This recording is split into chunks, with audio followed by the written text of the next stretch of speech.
Hey guys, how you doing? This is Travis P11. I'd like to welcome you back to the channel. Well guys, what we're going to do is just a little tabletop review here of the Heritage Rough Rider 22 long rifle, 22 Magnum single action cowboy revolver. Man, that's a mouthful, isn't it?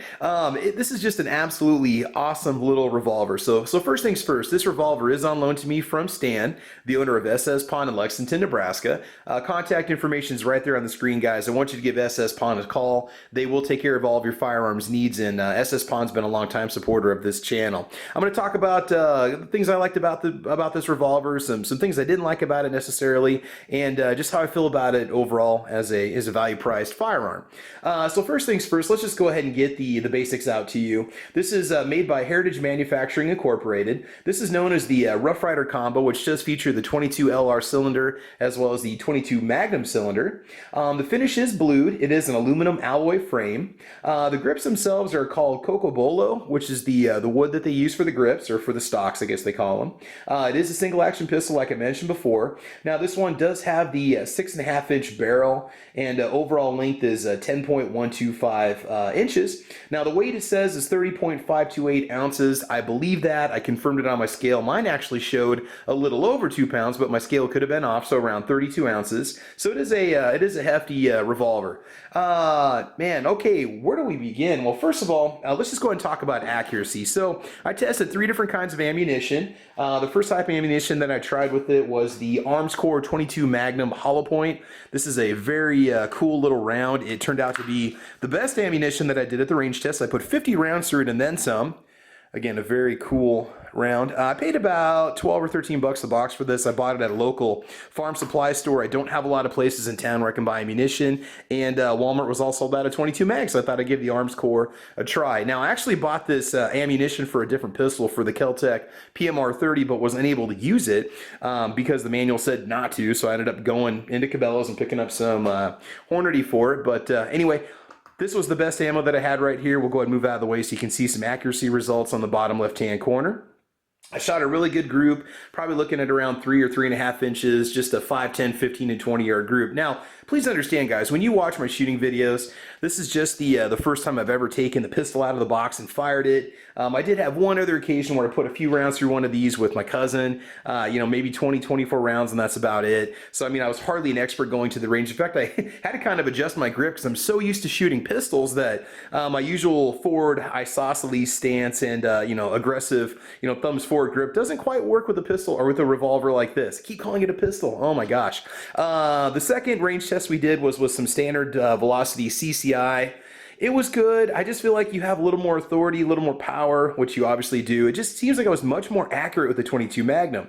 The standard velocity ammunition shot about the same as the CCI Mini Mag ammunition, and these are both 40 grain, copper-plated round nose ammo. This is just your standard lead round nose ammo bullet. Okay, I shot about the same accuracy. I mean, it was. Guns like this, okay, obviously very sensitive to barrel movement, and you've got fixed sights on this thing, well, essentially a sight and a channel that you look through with no adjustments available, so you pretty much got to learn the nuance of that pistol and how it shoots, or that revolver and how it shoots. So let's go ahead and get the ammo out of the way. The overall feel, if you're into cowboy action guns, you're going to love a revolver like this. I highly recommend one of these as, say, a first revolver, not necessarily for a child because it's a little bit hefty, but maybe a younger child, or maybe a first pistol for maybe you got maybe a preteen or somebody in grade school. Again, with a weight of about 2 pounds, I could see this being a little hard for a kid to manipulate as a first firearm. So loading it is pretty simple. Let's just go ahead and get right into the overall ergonomics. Even though it is just a 22 LR pistol, it does fit my medium-sized hand rather well, no problems at all. I have to almost kind of teacup it when I grip the stocks or the grip, right? You've got this little loading gate over here that you use, and you can go ahead and do a half cock on the hammer, and that allows you to rotate the cylinder freely so you can put your rounds in it as you need to. I know I'm going to fingerprint it up. You guys are going to be complaining in the video. And once you load all of them, you're set. It does have a safety on the left-hand side, which is a little bit unique. I mean, it is to me. Some of the revolvers that I've fired don't have this type of a safety mechanism. You can leave the hammer as is or step up to the line and pull the hammer back. And before you fire, you pull down this little lever on the left-hand side, and that's going to mean that you are hot and ready to shoot. And so that allows the firearm to cycle, allows the hammer to drop the firing pin to strike the round, and you're good to go. Problem I ran into at the range was I kept forgetting to pull down this little lever because, I mean, most of my firearms are double action without any kind of a safety, pistols.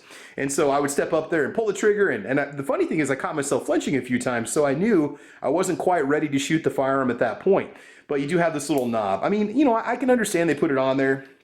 It's one of those things where they want the firearm to be as safe as possible, especially with revolvers. It does say it does say keep empty chamber under the hammer, so you definitely want to follow that if you're at the range. You're going to be doing any kind of walking around and shooting and so on. Again, just a really good fit and finish on it overall. I mean, it's not, you know, we're not talking you know, super high grade here, but it is for what you pay for it, which, you know, I can source one of these for about $150, $175 locally with the 22 Magnum cylinder. Otherwise, I know sometimes these are on sale for $140, $150, sometimes $120 without that Magnum cylinder. I would say spend the money, get the Magnum cylinder. It does add a little bit of weight to it, but it's also very manageable once you step up to the line. And to actually take out the cylinder, it's pretty simple. All you have to do is just push this little button in right here, and you pull back on the shaft that keeps the cylinder into place. You pull that out, open up the gate, and the cylinder pops right out. So that's really all it comes down to for disassembly. One thing that really surprised me about this was how quick it was to load and unload when I was done firing it. I thought the little extractor rod was going to be more of a pain than it was. And again, I don't have a ton of experience with revolvers, and I'm sure there's guys that can load these really quickly, and it's just second nature. Once you're done firing all 6 of your rounds, you just simply push on this lever right here, and your extractor is going to push the rounds out of the back. Again, I did a half cock. That allowed me to line up the cylinder, and that took care of the extraction. It was very simple, very quick. By the end of the range trip, I mean, I was just flinging these things out, no problems whatsoever. It is very just a, you know, simple design in it, and it works really well, and it keeps the cost down, which I do appreciate. The trigger itself, again, a couple times on the line, if you watch the range tests on this thing, I had a few that were just flyers, like bottom left corner, they were off maybe 6 inches from the rest of the group. You pull back, again, I'm not going to dry fire this, but you've got a very, very light, very simple trigger. The funny thing is when you shoot it enough, you start to feel just a little bit of creep, and you know right before it's going to break.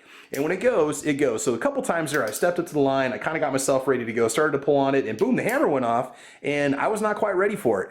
So it did throw off my accuracy just a little tiny bit. The sights themselves, more of a challenge. Again, you've got this rear channel right here. You don't have any kind of an adjustable rear sight. You're kind of at the mercy of the alloy itself and the manufacturer of the gun. And again, you've got that just dark blade sight. It's not hard to pick up your targets on the front. I mean, I had no trouble getting on target, but again, heavy gun, barrel was kind of whipping in the wind a little bit, and it does throw off your accuracy just a little bit. But overall, I mean, just an absolutely incredible value. I almost maybe swap these stocks out or grips out for something a little bit different, but they're not bad. I mean, they're really not bad. But again, like I said, I'm a pistol shooter. I'm used to much more aggressive textures or stippling on the grips on guns, but just a lot of fun.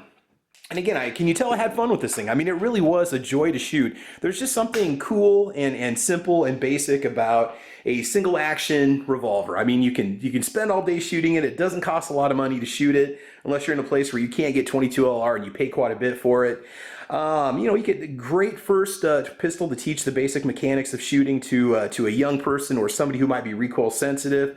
Speaking of which, I didn't notice a whole lot of recoil difference between the 22 Magnum and the 22 LR. It could be that increased weight in the cylinder that keeps the gun planted in place. Like I said, 22 Magnum, it tends to have a much louder bark than it has bite. In other words, it makes a lot of noise, but you don't really seem to notice it when you're pulling the trigger. So, you know, the 22 Magnum, start off somebody with just a light load, just a standard velocity load, especially if they're recoil sensitive or they're afraid of guns or they've never fired before and you just want to get them comfortable with it. Definitely the way to do it. So yeah, man, I'll tell you what, I am really looking forward to buying one of these as soon as I can. There's a few places that have them on sale this weekend, but I always go through SS Pawn for my pistols as much as possible. And like I said, I can get one of these for between, I think, $150 to $175, and that's a little bit before sales tax, somewhere around there. But either way, all right, guys. So that is it. That is my quick little tabletop review of the Heritage Rough Rider Revolver with a 6.5-inch barrel. Just a fun pistol. I really can't explain to you just how cool it was and how neat it was to take one of these out. I can tell I'm definitely a revolver person. I've tested them several times on the channel, but I hate to admit it, I do not have one in my collection. I've had them before, more of a snub nose style, and I just couldn't really hit anything with them, but this is just a fun little gun, especially once you start to get out there at distance. I did not shoot any silhouettes. A lot of this stuff I wanted to get on camera with my second camera. Unfortunately, my second camera has officially died. It's an electrical problem. It won't keep recording, so I couldn't get a lot of cool shooting footage with this. I might go back out and do some silhouette shooting with it. At the Rob Jeffrey firing range where I shoot, they do have a really cool little silhouette range for 22 LR, and there's all kinds of little targets you can shoot out to about probably 50 yards or so, and it is just definitely worth it. It's very cool. So there you go, guys. All right, so if you like what you saw, please like or subscribe, guys. You can check me out over on Facebook, Twitter, Instagram. You can also follow me on gunchannels.com with my Saturday morning podcast called The Caliber Corner. We have a variety of topics that we cover, something different every week, and we have a good time. It's 8 a.m. Central Time. And otherwise, in the meantime, if you don't have one of these, just go out there and pick one up. They're American made. They're very sturdy. Now, I will say one thing. I did have a few guys comment on my first range video that I just posted today, and they said that one person said the timing was off on theirs when they got it. You know, these things can happen. Now, how that made it past QC, I don't know, but if you happen to notice anything, contact Heritage. I'm sure they're great about customer service. I can't comment on the warranty. A lot of companies tend to do lifetime, but I don't know about a gun with a gun like this, so maybe you guys could chime in if you've ever had any kind of warranty experience with it.